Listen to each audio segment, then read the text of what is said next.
Good morning, everybody, and welcome to another week, Monday morning motivation.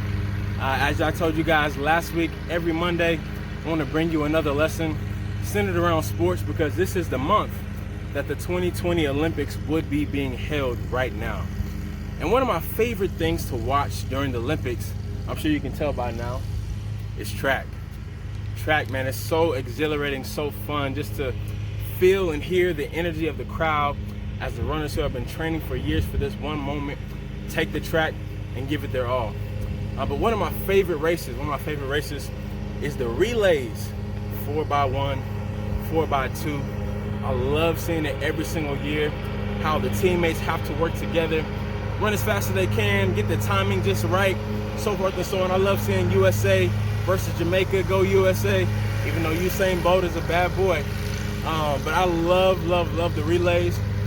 And so I thought that I would share with you guys a quick illustration based on the 4x1 relay that can apply even to your life right now and maybe bring you some encouragement. Here we go. On your mark. Now, track is predominantly known as an individual sport. But when it comes to the relays, you eventually have to rely on a teammate.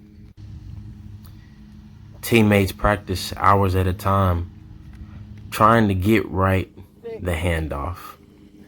The handoff is one of the most important parts of the race because if the handoff is not done correctly, given at the right time, or if the baton is dropped for somehow, the team is automatically disqualified.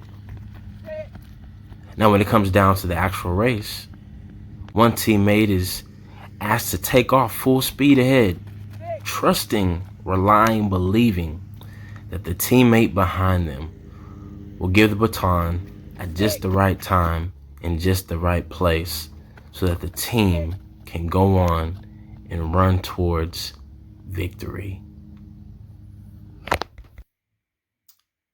Now, sometimes it can feel as though your team has done everything they possibly could.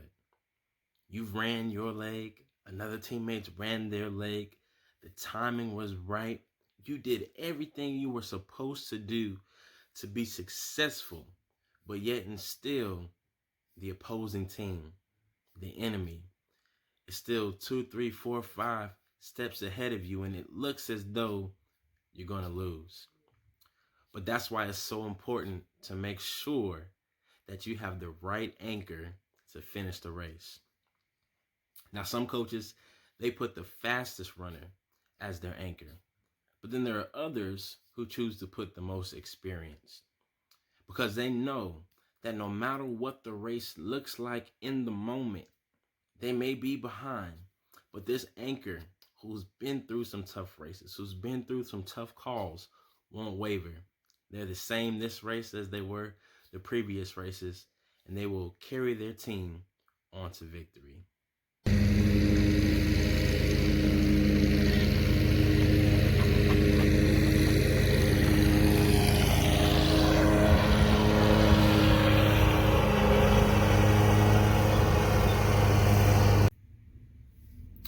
Who am I talking to today that needs to go ahead and just take off full steam ahead, trusting and believing that God, your teammate, is right behind you, waiting for the exact right moment, to give you what you need to continue and finish the race that he set out for you?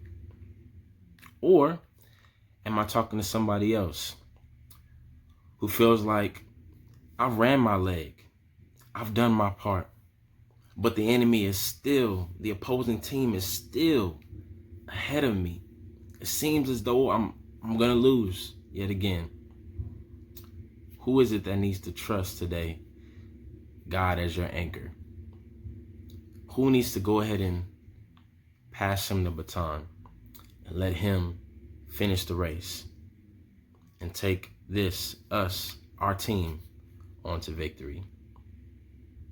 I dare you today to trust God as your teammate, to trust God as your anchor.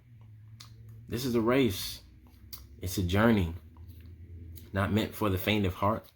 Sometimes we get weak. Sometimes we stumble and fall. But when we are weak, that's when God's made strong. When we ran our last leg, that's when we can trust in God as our anchor. So I encourage you today, trust Him. Trust Him. He'll be there. He's always been there, and He always will be. And He's going to carry us on to victory. God bless you, and God keep you.